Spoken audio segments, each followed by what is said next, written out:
ғылым әлемдік болу керек, тәрбие ұлттық болу керек. Біл, ғылымның қай саласын болса да, бірақ сен алдыменен өзіңнің әдетіңді, ғұрпыңды, салтыңды жақсылап біл. Сенің кейінгі бізде ата дәстүр бар, салт дәстүр бар.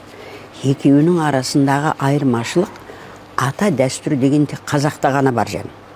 Ол қазақтың ата дәстүрі атам заманнан ата дәстүр топ құрайды да, топ.